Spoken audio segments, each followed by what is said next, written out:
আসসালামু আলাইকুম সবাইকে। আমাদের ভার্সিটি মাস্টার ক্লাসের পরিমাণগত রসায়নের লাস্ট লেকচারে তোমাদেরকে ওয়েলকাম জানাচ্ছি। তো মোটামুটি হচ্ছে আমরা আগের তিনটা লেকচারে কিন্তু বেশ কয়েকটা ইম্পর্টেন্ট টাইপ এবং কনসেপ্ট বেসিক বেস জিনিসপত্র দেখে ফেলছি। And ভাইয়া বলছিলাম যে আমাদের লাস্ট টাইপটা থাকবে হচ্ছে জারণ বিজারণ। এন্ড ঠিক এর আগের লেকচারটাতেই কিন্তু তোমরা এতক্ষণ ধরে দেখে আসছো যে কিভাবে আমরা হচ্ছে এই ম্যাথ গুলা করতে পারি অ্যাসিড বেজের জন্য টাইট্রেশনের। এখানেও জারণ বিজারণ বিষয়ক গাণিতিক সমস্যা বলতে টাইট্রেশনের ম্যাথ বোঝানো হচ্ছে, বাট ডিফারেন্স যেটা হচ্ছে সেটা জারক থাকবে আর বিজারক থাকবে। আর এখানে জাস্ট হচ্ছে কিছু কনসেপচুয়াল কথাবার্তা জানা লাগবে আমাদের। ভার্সিটিতে আবার এই কনসেপচুয়াল কথাবার্তা থেকে কোশ্চেন কিন্তু আসে, কোনটা জারক কোনটা বিজারক, জারণ মান বের করা, ঠিক আছে? তারপর ইলেকট্রন কয়টা ছাড়বে বা নিবে, অ্যাসিডীয় মাধ্যমে কি হবে, হ্যাঁ, এই জাতীয় জিনিসগুলা ব্যালেন্স করা রিলেটেড প্রবলেম আসে। তো আমাদের এই লেকচারটা কিন্তু বেশ ভালোই বড় হবে, ঠিক আছে? ওভারঅল যে কয়টা লেকচার আমরা দেখছি পরিমাণগত রসায়নের, কারণ এখানে অনেক কিছু ডিসকাস করবো আমরা।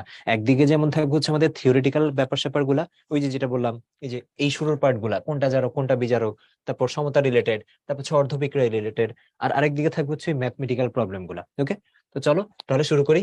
স্টার তো তিনটা দেওয়া আছে, আমি আমার পক্ষ থেকে আরো তিনটা দিয়ে দিই, ঠিক আছে? ওকে, আসো। অ্যানালাইসিস দেখা যাচ্ছে যে অনেকবারই কোয়েশ্চেন আসছে। ওকে, আমরা ফার্স্টে শুরু করতেছি জারণ বিজারণ অ্যাকচুয়ালি কি সেটা দিয়ে। খুব বেসিক জিনিস তোমরা জানো, তাও জাস্ট একবার কুইক একটা রিভিউ। আমরা জানি যে ইলেকট্রনের ছাড়ন, এইটা মানে হচ্ছে জারণ। দুইটা পয়েন্ট তোমাদের মনে রাখতে হবে, তাহলে দেখবা কাজ শেষ। ইলেকট্রনের ছাড়ন এটা মানে হচ্ছে জারণ, এটা মনে রাখবা ভাইয়া। আর আরেকটা যে জিনিস মনে রাখবা সেটা হচ্ছে যে জারণ সংখ্যা, আমাদের যে জারণ সংখ্যা আছে না, জারণ সংখ্যা, এটা না সব সময় বিজারকের বাড়ে, বতে বিজারক বতে বাড়ে। জারণ সংখ্যা সব সময় এই যে বিজারকের বাড়ে। এই দুইটা জিনিস মনে রাখলেই কোন বিক্রিয়া জারণ হচ্ছে না কি হচ্ছে না, তারপর হচ্ছে কে জারক কে বিজারক, এই জিনিসগুলো বোঝাটা অনেকটা ইজিয়ার হয়ে যায়। যেমন ফার্স্টে যদি আসো, আমি বলি হচ্ছে এই যে জিঙ্ক, জিঙ্কের কি, এখানে যেহেতু জিঙ্ক অ্যাটম অবস্থায় আছে তাই জারণ সংখ্যা 0, এতটুকু তো আমরা জানি। আর এখানে যেহেতু জিঙ্ক 2+ অবস্থায় আছে তাই জারণ সংখ্যা এই যে +2। তার মানে কি হলো, 0 থেকে +2 হয়েছে। 0 থেকে +2 হওয়া মানে কি, অবশ্যই আমাদের কার বাড়ে, এই যে দেখো জারণ সংখ্যা বিজারকের বাড়ে। 0 থেকে 2 বাড়লো না, তাহলে আমাদের এই যে জিঙ্কটা যেটা হবে, লেখা আছে যদি ইংলিশে, আমি তাও লিখে দিই বিজারক, কারণ কি ওর জারণ সংখ্যা বাড়ছে। আর জারণ সংখ্যা বাড়া কখন পসিবল হয়, যখন ইলেকট্রনের ছাড়ন হয়। এই দুইটা কথা আসলে একই সাথে গাঁথা, ঠিক আছে? একে তো ইলেকট্রনের ছাড়ন মানে হচ্ছে জারণ, আর জারণ সংখ্যা আসলে বাড়ে কার, বিজারকের। আর বিজারকেরই তো আলটিমেটলি কি হয়, জারণ হয়, তাই না? দেখো জিনিসটা কিন্তু এরকম, এই যে জিঙ্ক কি বললাম, 0, 0 থেকে কি হলো ভাইয়া, জিঙ্ক 2+। তার জন্য কি করা লাগবে, জারণ সংখ্যা বাড়ছে, বাড়া মানে কি এখানে দুইটা ইলেকট্রন ছাড় লাগবে, আর ইলেকট্রনের ছাড়ন মানে জারণ। তার মানে এই রিয়াকশনটাকে আমরা বলতেছি অক্সিডেশন। বাট জারণ হয় কার সাথে, জারণ হয় বিজারকের সাথে। তাহলে বিজারণ কার সাথে হবে, জারকের সাথে। এই যে উল্টা কাহিনী ঘটবে আর কি। এবার কি হয়েছে দেখো, জাস্ট এতক্ষণ যা যা বলছে তার উল্টাটা বলবে, এবার খেয়াল করো মনোযোগ দিয়ে। 2 মানে +2 লিখি, +2, +2 থেকে কি হয়েছে, কপারের 0, বাড়লো না কমলো? অবশ্যই কমলো। তাহলে বিজারকের বাড়ে, তার মানে কি জারকের কমে। তার মানে আমাদের এই যে কপার 2+টা এখানে অবশ্যই কি হিসেবে কাজ করতেছে, জারক। আর একটা কথা না বললেই না, এই জারককে বিজারককে এটা খেলে কিন্তু বাম পাশের জিনিসগুলা হয়, ডান পাশের এরা কখনো জারক বিজারক হবে না। এটা তো প্রোডাক্ট, বিক্রিয়ক হচ্ছে জারক বিজারক হইতে পারে, প্রোডাক্ট কিন্তু কখনো জারক বিজারক হইতে পারে না। তো দেখো কি ছিল, Cu2+, কি হয়ে গেল, কপার। তার মানে কি হচ্ছে, জারণ সংখ্যা কমছে।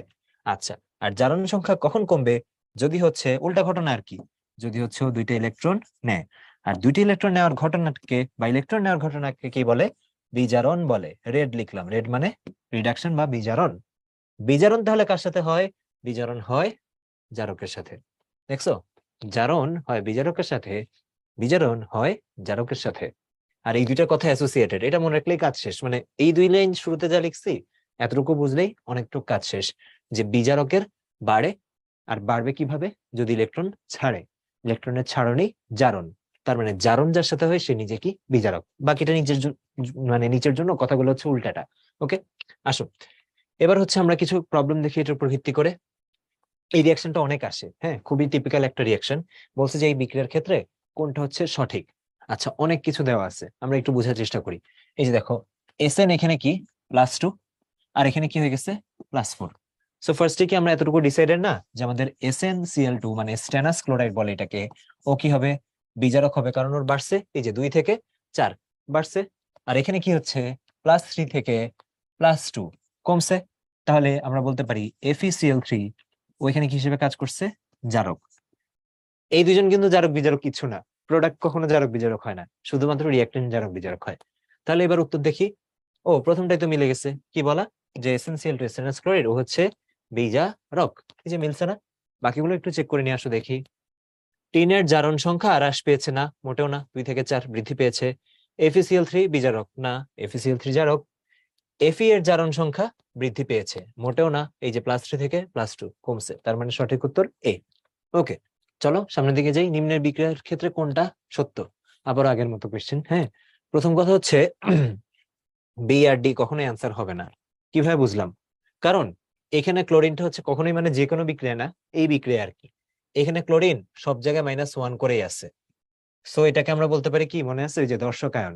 সো এই রিয়াকশনটাকে কিন্তু আমি এইভাবে লিখলে কিচ্ছু যায় আসবে না, SN2+, তারপর হচ্ছে Fe3+, এটা, তারপর এটা থেকে পাচ্ছি SN4+, দেন হচ্ছে Fe2+, ফেরাস। কারণ কি, এটা কি বলতেছি, আমাদের ক্লোরিনটা দর্শক আয়ন, জারণ মান যেহেতু চেঞ্জ হয় না, যারটা চেঞ্জ হয় না তাকে দর্শক আয়ন বলে। আর ওকে ছাড়া যদি লেখো এই সমীকরণকে কি বলে, আয়নিক সমীকরণ। সো লিখতেই পারো, কোনো সমস্যা নাই। ওকে, তাহলে দেখো এবার কি করব। আমরা দেখতেছি যে এইখানে SN2+ থেকে SN4+ হয়েছে, তার মানে এটা কিভাবে সম্ভব হয়েছে, এই SN2+ নিশ্চয়ই 2টা ইলেকট্রন ছাড়ছে, এই জন্য SN4+ হয়েছে, তাই না? আর 2টা ইলেকট্রন ছাড়ার যে ঘটনা, সেটাকে আমরা কি বলি, বলি হচ্ছে অক্সিডেশন বা জারণ। আর জারণ কার হয়, এই যে জারণ কার হয়, জারণ হয় বিজারকের, সেটা তো একটু আগেও দেখে আসছি, বিজারকের।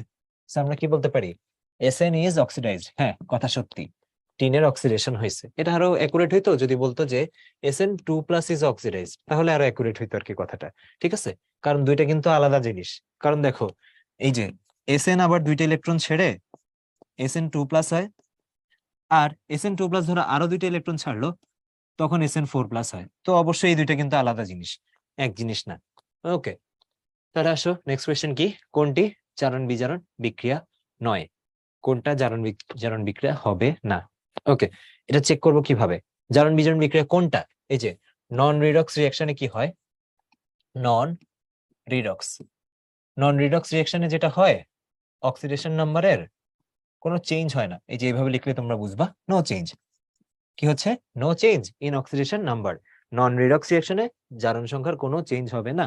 যেমন এখানে দেখো কি হচ্ছে আমাদের, 0 0, নিউট্রাল অবস্থায় তো 0ই থাকবে, তাই না? এখনো বিক্রিয়া করে নাই, মৌল অবস্থায় আছে, হ্যাঁ, বা যৌগ অবস্থায় আছে, যাই হোক নিউট্রাল অবস্থায় আছে, সো 0। বাট এখানে এসে কি হচ্ছে, অবশ্যই আমরা জানি +1 -1, -2, অক্সিজেন না, অক্সিজেন তো -2, আর 2টা হাইড্রোজেনে মিলে আর কি +2। ওকে, সোডিয়াম 0, ক্লোরিন 0, এখানে কি +1 -1। তারপর দেখো কপার অক্সাইড, এখানে কি আছে, +2 -2, তাই না? কপার অক্সাইড যেহেতু, এটা 0, রাইট? আর এখানে এসে কপার কি হয়ে গেছে, 0। তার মানে দেখো যে কোনো একজনের তুমি এখানে কি পাচ্ছিলা, এই যে যেমন এটাতে দুইজনেরই জারণ সংখ্যার কিন্তু চেঞ্জ হয়েছে, এটা তো দুইজনেরই জারণ সংখ্যার চেঞ্জ হয়েছে। বাট এইখানে কি দেখা যাচ্ছে, দেখো এই যে আমার অক্সিজেনের যে -2 না, এটা কিন্তু এখানেও -2ই থাকতেছে। সো যে মোমেন্টে তুমি দেখলা যে কপারের 2 থেকে 0 হয়েছে, তখনই কিন্তু তুমি শিওর এটা একটা জারণ বিজারণ বিক্রিয়া। আর বাকিটা তো অন্য কারো না কারো হইতে বাধ্যই। যেমন দেখো এখানে হাইড্রোজেনের 0 ছিল, তো এখানেও কি হয়, +1, দুইটার মিলে আর কি +2, এমনিতে একটার জন্য +1। ওকে, তাহলে দেখো কি মনে হচ্ছে, লাস্টেরটা কারেক্ট আনসার হবে, তাই না? যেহেতু প্রথম তিনটা হয় না, জিজ্ঞেস করছে কোনটা নয়, একটাই উত্তর বাকি, এটা কারেক্ট আনসার হবে না। আচ্ছা একটু আসো দেখি, এটা যদি 2 হয় তার মানে এটা হচ্ছে Cu2+। ওকে, এটা যদি 2+ হয় তাহলে এটাও +2 অবস্থায় আছে, রাইট? আচ্ছা, অক্সিজেন এখানে কি অবস্থায় আছে, -2 না? কিন্তু এইখানে অক্সিজেন কি অবস্থায় আছে, 0, রাইট? তার মানে কিন্তু অলরেডি বুঝতে পারতেছে এটা তো জারণ সংখ্যার পরিবর্তন হয়েছে। সো বেসিক্যালি এইটার যে সঠিক উত্তরটা সেটা হচ্ছে নো আনসার। এখানে আসলে এটার আনসার নাই, নো আনসার, বা আমরা কি বলবো এটাকে, এইভাবে বলি নো কারেক্ট আনসার, এভাবে বলি। এটার কিন্তু সঠিক উত্তর নাই, কিছু করার নেই, ওরা দেয় নাই।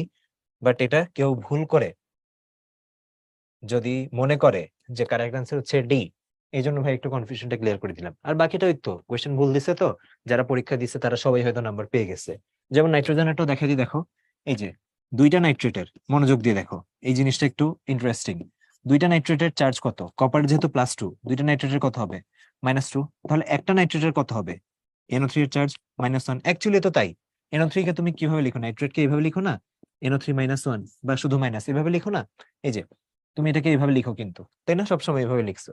ওকে, সো যদি এবার এটার চার্জ হিসাব করো কি হবে, আসলে হিসাব করে দেখাই। নাইট্রোজেনেরটা ধরলাম এক্স, অক্সিজেনেরটা কি হবে? 3 দুগুণে 6 -6। ওকে, আর এটা কি? পুরোটা সমান হবে -1।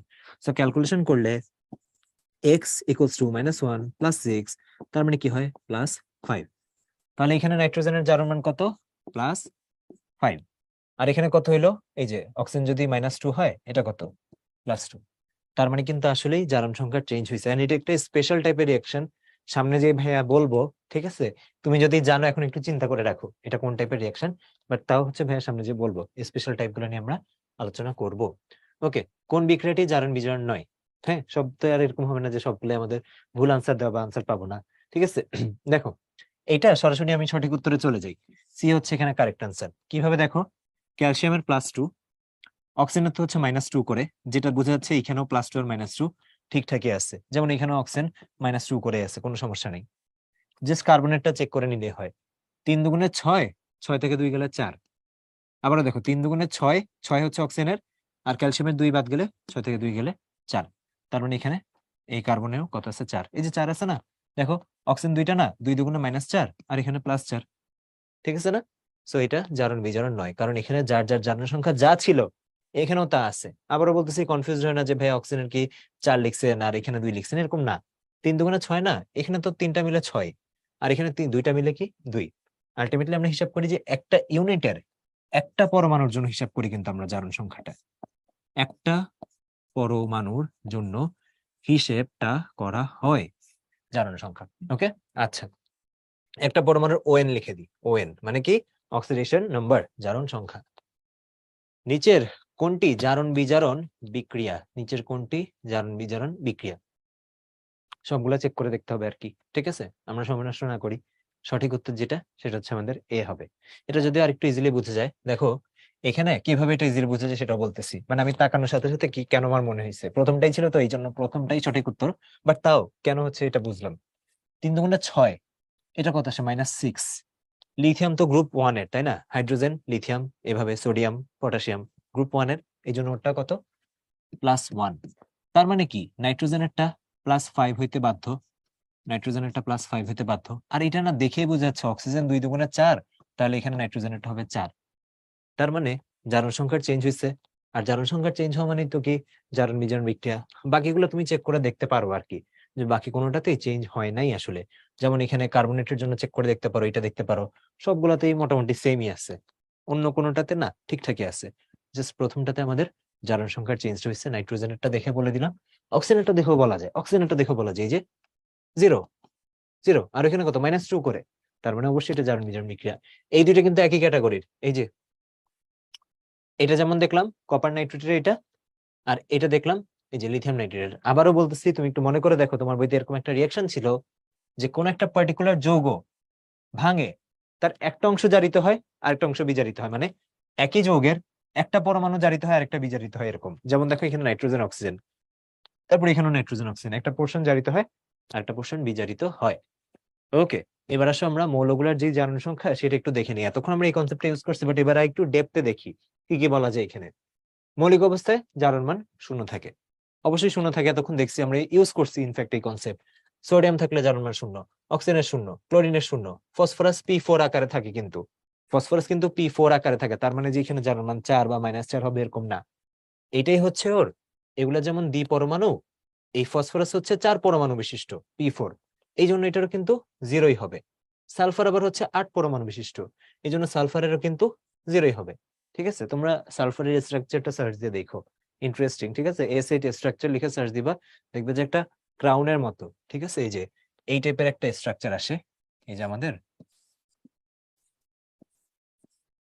এই টাইপের একটা স্ট্রাকচার আসে। আচ্ছা, যখন বলছি যখন দেখাই দিই একটু, এই যে দেখো এখানে আমাদের 1, 2, 3, 4, 5, 6। সো সালফার 8 তো আর একটু ভাগ আছে আর কি এখানে আমাদের।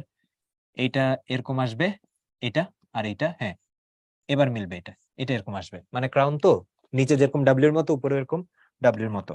তো দেখো কি হবে, এটা এই যে এরকম একটা দুইটা তিনটা চারটা পাঁচটা ছয়টা আর ওই তো এখানেও এই যে এরকম সাতটা আটটা, টোটাল হচ্ছে ক্লিয়ার করে রেখে দিই, এই যে 1 2 3 4, এখানে একটা আর এখানে হচ্ছে এই যে এরকম এরকম এরকম এরকম। সো এটা হচ্ছে 1 2 3 4 5 6 7 8, এই যে এরকম ক্রাউনের মতো সালফার 8। হ্যাঁ মানে থাকে হচ্ছে সালফার 8টা পরমাণু, বাট তার জন্য কিন্তু জারণ সংখ্যা চেঞ্জ হবে না, এটাই থাকবে। ওকে, এবার আসো, এই প্রত্যেকটা জারণ সংখ্যা শূন্য গেল। তারপর আসো এক পরমাণু বিশিষ্ট আয়নের, আয়ন যদি হয় তাহলে তার জারণ সংখ্যা তার চার্জের সমান। যেমন ক্লোরাইড চার্জ হচ্ছে -1, সো এটাই কি হবে, ক্লোরাইডের জন্য জারণ সংখ্যা হবে 1। ঠিক একইভাবে এখানে জারণ সংখ্যার কিন্তু আমাদের এখানে কোনো চিহ্ন দেওয়ার প্রয়োজন নাই, ঠিক আছে, এই যে এটা হচ্ছে 1, এটা হচ্ছে 2। ওকে, ঠিক একইভাবে দেখো ম্যাগনেসিয়াম 2+, ওর জন্য এটা কি হবে, 2 হবে বা +2 হবে। ওকে, ঠিক একইভাবে আসো আমরা এবার ধরো চিন্তা করি, কার কথা চিন্তা করা যায়, আয়রন। আয়রন ধরে এই যে বলতেছিলাম না, এই যে Fe2+ হলে তার জন্য কি হবে +2, Fe3+ হলে ওর জন্য কি হবে, এটা +3। যে আয়ন আর কি, কপারেরও দুইটা হয়, Q+ একটা হয়, এই যে Q+ একটা হয়, এখানে যার মান হবে +1, কিউপ্রিক একটা হয়, এখানে যার মান হবে +2। আয়ন দেখে আর কি, যেটার জন্য যেরকম। সমযোজী যৌগে যে মৌলের তড়িৎ ঋণাত্মকতা বেশি সেটির জারণ সংখ্যা ঋণাত্মক এবং অপরটির জারণ সংখ্যা যোজন অনুসারে ধনাত্মক হয়। এই পয়েন্টটা না খুবই ইম্পর্টেন্ট। ইনফ্যাক্ট একটু পরে ভাইয়া জারণ সংখ্যা বের করে দেখাবো যৌগের। এটা আসলে এই ট্রিকের উপর মানে বেস করেই করা, যে জারণ সংখ্যা বের করার অ্যাকচুয়াল যে থিমটা বা কনসেপ্টটাই হচ্ছে তড়িৎ ঋণাত্মকতা। এই যে একটু বক্স করে দিই, খুবই ইম্পর্টেন্ট একটা কথা এটা, বুঝছো? জারণ সংখ্যার কনসেপ্টটাই লুকায় আছে হচ্ছে আমাদের এই তড়িৎ ঋণাত্মকতায়। বেসিক্যালি আমরা যে ওদেরকে এই যে +1 -1 এগুলো অ্যাসাইন করতেছি না, এগুলো অ্যাসাইন আমরা কিসের ভিত্তিতে করতেছি, অ্যাসাইন করতেছি হচ্ছে আমরা এই যে যার যার তড়িৎ ঋণাত্মকতা কার বেশি কার কম সেটা অনুযায়ী, ঠিক আছে। যেমন একটা এক্সাম্পল হয়ে যাক, যেমন এই যে ওরাই হচ্ছে HCl এর এক্সাম্পল দিচ্ছে, দেখো HCl, তুমি জানো যে দুইজনেরই জারণ সংখ্যা 1 হবে, কিন্তু কারটা +1 কারটা -1 সেটা আমরা কিভাবে বুঝবো? আমরা জানি অক্সিজেন, এই এখানে হাইড্রোজেন আর ক্লোরিনের মধ্যে ক্লোরিনের তড়িৎ ঋণাত্মকতা 3 আর হাইড্রোজেনের তড়িৎ ঋণাত্মকতা 2.1, তার মানে তড়িৎ ঋণাত্মকতা ওরটা বেশি। সো যার তড়িৎ ঋণাত্মকতা বেশি দুইজনেরই 1, বাট যার বেশি তাকে নেগেটিভ অ্যাসাইন করতে হয় আর যার কম তাকে পজিটিভ অ্যাসাইন করতে হয়। অ্যাকচুয়ালি জারণ সংখ্যা বের করার টেকনিকই হচ্ছে এটা। যেমন আমরা পানির এক্সাম্পল দেখে আসো, এই যে পানিতে কি হয়, অক্সিজেন আর হচ্ছে দুইটা হাইড্রোজেন। এই যে টেকনিকই হচ্ছে এটা, যে দেখো অক্সিজেন আর হাইড্রোজেনের মধ্যে তড়িৎ ঋণাত্মকতা কার বেশি, অবশ্যই অক্সিজেনের, এমনিও তো অক্সিজেনের তড়িৎ ঋণাত্মকতা কই, সেই হচ্ছে 3.5, আর এদের তড়িৎ ঋণাত্মকতা 1 করে। তার মানে দেখো এই বন্ডটাকে যদি আমি হিসাব করি তাহলে কি হবে, অক্সিজেন -1 আর হাইড্রোজেন +1 নাকি, কারণ কি তড়িৎ ঋণাত্মকতা অক্সিজেনের বেশি। আবার এই পাশে হাইড্রোজেনকে যদি হিসাব করি, এটা -1 আর হাইড্রোজেনটা +1, তাহলে অক্সিজেনের এই যে দুই পাশ থেকে -1 পাইলো, টোটাল অক্সিজেনের জন্য কত আসলো, এটা আসলো -2, আর হাইড্রোজেন প্রত্যেকটার কত করে, +1 করে। এরকম আরো দেখাবো ভাইয়া, সামনে আরো এক্সাম্পল আছে, তো বড় বড় এক্সাম্পল আছে, ওগুলোর ক্ষেত্রে দেখাবো যে অ্যাকচুয়ালি জারণ সংখ্যার কনসেপ্টই হচ্ছে তড়িৎ ঋণাত্মকতা, মানে যার তড়িৎ ঋণাত্মকতা বেশি তাকে মাইনাস অ্যাসাইন করতে হয়, যারটা কম তাকে প্লাস অ্যাসাইন করতে হয়। ওকে, যৌগের নিরপেক্ষ বা আধানবিহীন অণুতে উপস্থিত সব কয়টি পরমাণুর জারণ সংখ্যার যোগফল 0 হয়। যেমন কি, যেমন হচ্ছে এই যে এইচসিএল এর টোটাল যে জারণ মান, এটা +1 আর এটা -1 মিলেই তো টোটাল জারণ মানটা 0। আবার কি বলছে, কিন্তু আয়নে উপস্থিত সব পরমাণুর জারণ সংখ্যার যোগফল আয়নের চার্জের সমান। যেমন হচ্ছে আমরা একটু আগে একটা এক্সাম্পল দেখে এসেছি নাইট্রেটের, এই যে, বা ধরো সালফেটের জারণ মান কত, ওর চার্জ কত থাকে, 2- থাকে না, তার মানে এই পুরাটা মিলে জারণ সংখ্যার যে যোগফল সেটা -2 হতে হবে। এন্ড সেটা কিন্তু হয়ও, দেখো কিভাবে হয়, এই যে এখানে আমাদের সালফারের থাকে হচ্ছে +6 আর অক্সিজেন একটার কত -2 করে, কয়টা অক্সিজেন আছে, 4টা, 4 দুগুণে 8, তাহলে তো +6 থেকে -8 যদি বাদ দিই কত আসবে, -2 আসবে, অবভিয়াস তাই না, এরকমই তো হবে। ওকে, দেখবো এগুলো আসলে দেখতে দেখতে সামনে যেতে যেতে এক্সাম্পল আসতেই থাকবে, এখন জাস্ট একটা টাচ দেওয়া সবগুলো একটু একটু করে।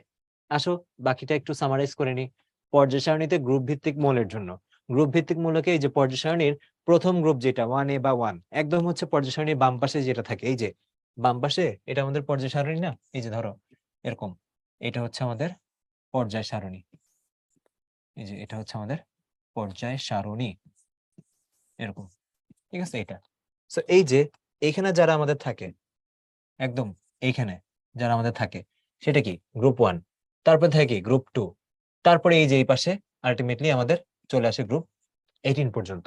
সেটার ভিত্তিতে বলা হচ্ছে যে একদম বাম পাশে যারা আছে গ্রুপ 1, তাদের জারণ সংখ্যা কি +1। অবশ্যই যেমন আমাদের ধরো হাইড্রোজেন যদিও ধাতু না, বাট হাইড্রোজেন তো এই গ্রুপেই পড়ে। Hydrogen, lithium, sodium, potassium, potassium, rubidium, caesium, এদের সবার জন্য কত হবে? +1 হবে। গ্রুপ 2 যারা মানে ঠিক পাশের, এটাকে কি বলা হয়? ক্ষার ধাতুর গ্রুপ। আশা করি মনে আছে, প্রথমটা ক্ষার ধাতুর গ্রুপ, পরেরটা কি মৃৎক্ষার ধাতু। সো মৃৎক্ষার ধাতুর জন্য কি হবে? যেমন মৃৎক্ষার ধাতু শুরু হয় beryllium, magnesium, calcium, strontium, barium, এদের সবারটা কি হবে? +2। গ্রুপ 3 যদি হয় যেমন অ্যালুমিনিয়াম, ঠিক আছে, বোরন, অ্যালুমিনিয়াম, এদের জন্য কি হবে? +3। এটা ইম্পর্টেন্ট, দেখো হাইড্রোজেনের ধাতব যৌগ আর হাইড্রোজেনের অধাতব যৌগ, এটা আমরা একটু বুঝি। হাইড্রোজেনের ধাতব যৌগ আর অধাতব যৌগ। দেখো হাইড্রোজেনকে আমরা পজিটিভ রাখতেছি, ঠিক আছে, বাট হাইড্রোজেন নিশ্চয়ই একটা ধাতু থেকে বেশি পজিটিভ না। হাইড্রোজেন পজিটিভ কার মধ্যে? অধাতুগুলোর মধ্যে হাইড্রোজেন পজিটিভ। কারণ কি? হাইড্রোজেনের যে তড়িৎ ঋণাত্মকতা সেটা হচ্ছে 2.1। এটা আসলে ওর সাপেক্ষে আমরা যদি কোনো অধাতুকে চিন্তা করি, যেমন মোস্ট কমন যারা, দেখো ফ্লোরিনকে চিন্তা করলে ফ্লোরিনের তড়িৎ ঋণাত্মকতা 4, অক্সিজেনেরটা হচ্ছে 3.5, নাইট্রোজেনেরটা হচ্ছে 3.1, ক্লোরিনেরটাও হচ্ছে তোমার 3, এরকম। নাইট্রোজেন ক্লোরিন মোটামুটি কাছাকাছি। তো দেখো এই চারটা চারটা অধাতু নিলাম র্যান্ডমলি, চারটারই তড়িৎ ঋণাত্মকতা কি হাইড্রোজেনের থেকে কম। এই জন্য হাইড্রোজেন যখন এদের সাথে হয়, হাইড্রোজেনটা প্লাস হয় আর এরা কি হয়? মাইনাস হয়। কিন্তু একটু চিন্তা করো, হাইড্রোজেনকে যদি কোনো ধাতুর সাথে রাখি, যেমন হাইড্রোজেনকে যদি আমি রাখি ওরি গ্রুপের একটা ধাতু সোডিয়াম হাইড্রাইড, সোডিয়ামের কি তড়িৎ ঋণাত্মকতা হাইড্রোজেনের থেকে বেশি হবে? মোটেও না। সোডিয়াম থেকে তো হচ্ছে একটা ধাতু, হ্যাঁ, তীব্র সক্রিয় একটা ধাতু, ঠিক আছে, তো ইলেকট্রো পজিটিভিটি দেখাবে, নেগেটিভিটি না, ঠিক আছে। তো সোডিয়ামের জন্য এই কারণে এটা হবে +1, এটা হবে -1। যেমন আরেকটা এক্সাম্পল দেখাই, যে ক্যালসিয়াম হাইড্রাইড, ক্যালসিয়ামের হবে +2 আর এখানে হাইড্রোজেনের হবে -1। কিন্তু যখনই আমরা আবার চলে আসতেছি সাপোজ ধরো এই যে H2O তে, যেহেতু ও একটা অধাতুর সাথে আছে এখন, এখন আবার হাইড্রোজেন হয়ে যাবে পজিটিভ আর অধাতুটা হয়ে যাবে নেগেটিভ। সিম্পল বেসিক আইডিয়া আর কি, ওকে। আচ্ছা, অক্সিজেনটা কি বলছে? পার অক্সাইড, সাধারণ অক্সাইড আর হচ্ছে সুপার অক্সাইড। আসো এক্সাম্পল দেখি। পার অক্সাইড খুবই ইম্পর্টেন্ট, পার অক্সাইড যারা নিজের বোঝানোর জন্য, ঠিক আছে। এই যে যখনই তুমি কোন যৌগের ধরো হাইড্রোজেন পার অক্সাইড কি লিখি, HOOH, এই জিনিসটাকে আছে না, এই যে এখানে যেটা দেখতে পারতেছো এইটা, এই জিনিসটা একটা নাম আছে, হ্যাঁ, এই নামটা জেনে রাখো। এটাকে বলা হয় হচ্ছে পার অক্সাইড লিঙ্কেজ, পার অক্সাইড সংযোগ আর কি, পার অক্সাইড, পার অক্সাইড লিঙ্কেজ, পার অক্সাইড লিঙ্কেজ। এই যে এটা দুটো অক্সিজেন যখন এইভাবে থাকে, হ্যাঁ, পারঅক্সাইড লিঙ্কেজ, তার একটা কারণ আছে, এটা একটা আলাদা নামের কারণ আছে। দেখো ভাইয়া, এখানে এবার তুমি একটু আগে যে টেকনিকটা শিখেছি না, আসো জারণ মান হিসাব করো। তুমি যদি এই বন্ডটাকে ভাঙতে চাও, একে নিশ্চয়ই +1 SN করবা, একে -1 SN করবা, ঠিক আছে না? ঠিকঠাক, এই যে কনসেপ্ট অনুযায়ী যদি এই বন্ডকে ভাঙতে চাও, এই হাইড্রোজেনকে +1 SN করবা আর এই অক্সিজেনকে -1 SN করবা, ঠিকঠাক। কিন্তু যদি এবার অক্সিজেন অক্সিজেন বন্ড ভাঙতে চাও, কত করে SN করবা? কাকে প্লাস করবা, কাকে মাইনাস করবা? দুইজনকেই 0 করে অ্যাসাইন করতে হবে। কারণ কি? তাদের তো তড়িৎ ঋণাত্মকতা সমান, দুইজনেরই কত? 3.5। সো এইখানে একজনকে প্লাস দেওয়া একজনকে মাইনাস দেওয়া এটা তো যুক্তিসঙ্গত হবে না। এই জন্য পার অক্সাইডে অক্সিজেনের যে জারণ মান সেটা হচ্ছে -1। দেখো লজিক্যালি বুঝাইলাম যে কেন হচ্ছে পার অক্সাইডে, মুখস্থ না, কেন হচ্ছে পার অক্সাইডে জারণ মান -1। ওকে, তারপর অন্য সব সাধারণ অক্সাইডে -2। অন্য সব সাধারণ অক্সাইড, যেমন আমরা এক্সাম্পল দেখছি পানির,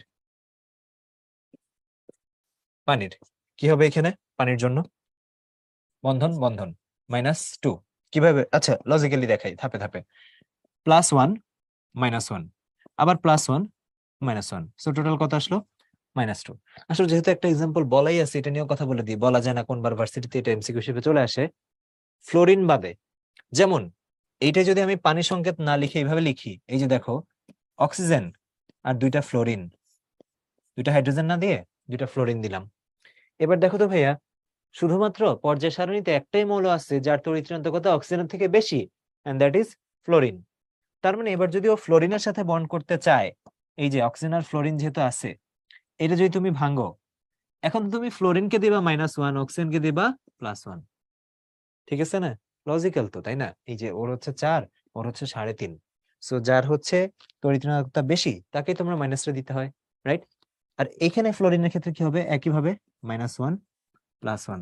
তার মানে এই অক্সিজেনটা অ্যাকচুয়ালি কত আসছে? +2 আসছে। চলে আসতে পারে, হ্যাঁ।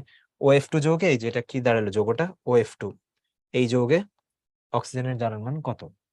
এটা একটা exception, and exception logical exception. Reason কি? রিজন হচ্ছে, ঠিক আছে অক্সিজেন তো সবসময় -2 হবে, মাইনাসের কারণও ফ্লোরিন বাদে সবার থেকে তড়িৎ ঋণাত্মক, কিন্তু ফ্লোরিন তো আবার ওর থেকে বেশি তড়িৎ ঋণাত্মক, এই জন্য ফ্লোরিন হচ্ছে কি -1 করে হয়, আর অক্সিজেনের +2। ওকে, তারপর সুপার অক্সাইড, এটা খুব ইজি। হ্যাঁ, সুপার অক্সাইডটা দেখো, এই যে KO2, এটা তো KO2 এর অ্যাকচুয়ালি পটাশিয়ামের চার্জ কত? +1 হওয়া উচিত, আর অক্সিজেনের চার্জ কত? -1। তার মানে দুইটা অক্সিজেনের চার্জ, এই যে দুইটা অক্সিজেনের চার্জ যদি -1 হয়, তাহলে একটা সিঙ্গেল অক্সিজেনের চার্জ কত হবে? -1 কে 2 দিয়ে ভাগ, -1/2। ঐকিক নিয়ম আর কি, দুইজনের চার্জ হচ্ছে কত? -1, তাহলে একজনের চার্জ কত? -1/2। এই যে পটাশিয়ামের যদি +1 হয়, এটা তো -1 হবে, তাই না? ওকে, আসো তারপর কি বলা, ফ্লোরিনের বেলায় বর্জ্য সারণীতে, এই যে ফ্লোরিন যৌগের বেলায় ফ্লোরিন সবসময় -1ই হয়, দেখলাম আমরা। যেমন ফ্লোরিন যদি অক্সিজেনের সাথে হয়, ওই -1। ফ্লোরিন যেই যৌগের সাথে থাকুক না কেন, মানে যেই মৌলের সাথেই থাকুক, ওই যেহেতু মোস্ট ইলেকট্রোনেগেটিভ যেহেতু হচ্ছে ও, তাই ও সবসময় মাইনাসই হবে। ওকে, তারপর কি বলা, গ্রুপ 17 মানে হ্যালোজেনের বেলায়, এই যে সব ধাতব ও অধাতব যৌগে, এই যে অক্সিজেন বাদে, ঠিক আছে, ওদের কি হচ্ছে -1 বলা আছে, হ্যাঁ। ওকে, কেন এটা বলা দেখো, কারণ হচ্ছে ফ্লোরিন না হলে ঠিক আছে, হ্যাঁ, ফ্লোরিন না হলে ঠিক আছে। এবার ধরো আমি যদি একটা যৌগ নিই, একটু পরে এটা দেখবো যদিও, ধরো এই যে HOCl, হাইপোক্লোরাস অ্যাসিড। এই অ্যাসিড একটু খেয়াল করো, অক্সিজেন তো আবার, এই যে তড়িৎ ঋণাত্মকতা লিখে দিই, অক্সিজেন হচ্ছে 3.5, আর ক্লোরিনে ধরলাম হচ্ছে 3। খেয়াল করো, এখানে হাইড্রোজেনের তো হচ্ছে +1, অক্সিজেনের তো -2ই হবে, তাহলে এই ক্লোরিনের কত হওয়া লাগে দেখো তো? এই ক্লোরিনের অবশ্যই হওয়া লাগবে +1, তুমি যদি পুরাটা রেজাল্ট 0 চাও। এই কথাটা এই লাইনে বুঝাইতে চাইছে যে আমাদের যে হ্যালোজেন তাদের -1ই হয়, কিন্তু যদি হচ্ছে অক্সিজেন চলে আসে, অক্সিজেন তো এদের কারো থেকে বেশি তড়িৎ ঋণাত্মক, যেমন এই যে ফ্লোরিনের থেকে কম তড়িৎ ঋণাত্মক, কিন্তু আবার ক্লোরিনের থেকে অক্সিজেন বেশি তড়িৎ ঋণাত্মক। সো যেটা বললাম আর কি, যে এই লাইনটা বক্স করে দিছি, যে পুরো খেলাটাই হচ্ছে তড়িৎ ঋণাত্মকতার, এটার উপরে ডিপেন্ড করে যে কাকে প্লাস দিবা, কাকে মাইনাস দিবা। তাহলে কুইক ছিলাম, এই যে এটা কিভাবে করলাম, ও যদি -2 হয়, হাইড্রোজেন +1, তার মানে অবভিয়াসলি ক্লোরিন +1 হওয়া লাগবে টোটালটা মিলে 0 হওয়ার জন্য। আসে, এটা পরীক্ষায় আসে। আন্তঃহ্যালোজেন যৌগ সমূহ, ঠিক আছে, একটু কঠিন এক্সাম্পল দিলে এগুলো দিয়ে দিতে পারে। যেমন খেয়াল করো, আমরা লিখি হচ্ছে এই যে fluorine, chlorine, chlorine, bromine, iodine. তড়িৎ ঋণাত্মকতা ধরো আমার মুখস্থ আছে যেগুলো, সেগুলো লিখি। এটার হচ্ছে 4, হ্যাঁ। তারপর হচ্ছে আমাদের ক্লোরিনের হচ্ছে 3, তারপর আয়োডিনের হচ্ছে 2.5, আর ব্রোমিনের হচ্ছে এর মাঝেই কিছু একটা, মানে 2 পয়েন্ট সামথিং হবে, ঠিক আছে। 2 পয়েন্ট কত, ধরো এটা 5 ধরছি, তো এটা ধরো আমি 8 ধরলাম, কথার কথা, ঠিক আছে, হবে এরকম কিছু একটা হবে। আস্তে আস্তে কি হয় পর্যায় সারণীতে, এই যে যত আমি উপর থেকে নিচের দিকে আসি, আমার কিন্তু তড়িৎ ঋণাত্মকতা কি হচ্ছে, কমতেছে। এইভাবে দিই, যত উপর থেকে নিচে আসি তড়িৎ ঋণাত্মকতা কমতেছে, মানে উপরে হচ্ছে বেশি। আচ্ছা, এবার দেখো, তার মানে আমি যদি এবার একটা যৌগ করি, একটা যৌগ বানাই আয়োডিন আর হচ্ছে ক্লোরিনকে নিয়ে, এই যে লিখলাম, এই যে যেমন প্রথমটা, এই যে ICl। সো এখানে তড়িৎ ঋণাত্মকতা কার বেশি? কার বেশি? ক্লোরিনের বেশি। সো যদি এই বন্ডটাকে ভাঙি, অবশ্যই ক্লোরিনকে দিব -1 আর আয়োডিনকে দিব +1, এরকম আর কি ব্যাপারটা। আবার যদি হচ্ছে আমি আরেকটা নেই, ধরো এখানে কি আছে, এই যে ব্রোমিন আর ক্লোরিন নিয়ে নিই, ধরো এই যে ব্রোমিন আর ক্লোরিন, ব্রোমিন আর ক্লোরিন। তার মানে ভাঙলে ক্লোরিনের তড়িৎ ঋণাত্মকতা হচ্ছে বেশি, সো এটা -1, এটা হচ্ছে +1, এটাই বুঝাতে চাইছে। এদেরকে বলা হয় আন্তঃহ্যালোজেন যৌগ, মানে হ্যালোজেন যখন নিজেদের মধ্যে যৌগ তৈরি করে সেটা। ওকে, এই যৌগগুলোতে অধিকতর তড়িৎ ঋণাত্মক মৌলের জারণ সংখ্যা -1, এবং অন্যটির জারণ সংখ্যা কি হয়, +1 হয়, দেখলাম আমরা। আর দেখো এই যে ICl3, IBr3, IF3, এইসব যৌগের ক্ষেত্রে কি হয়েছে, আমরা যদি এটা একটু ক্যালকুলেট করে দেখো, যেমন এই যে এবার ICl3 নি, ICl3 একটা ক্লোরিন, দুইটা ক্লোরিন, তিনটা ক্লোরিন। তার মানে দেখো ভাইয়া, যদি তুমি এই বন্ডটা ভাঙো, এটা -1, এটা +1, এই বন্ডটা ভাঙলে এটা -1, এটা +1, আর যদি এই বন্ডটা ভাঙো, এটা -1, এটা +1, তাহলে 1 2 3, তিনটা মিলে আয়োডিনেরটা কত আসলো? অ্যাকচুয়ালি আয়োডিনেরটা আসলো +3। ঠিক আছে, এই জন্য এই যৌগতে জানার মান হয় +3 দেখানো হয়েছে। ওকে, আচ্ছা।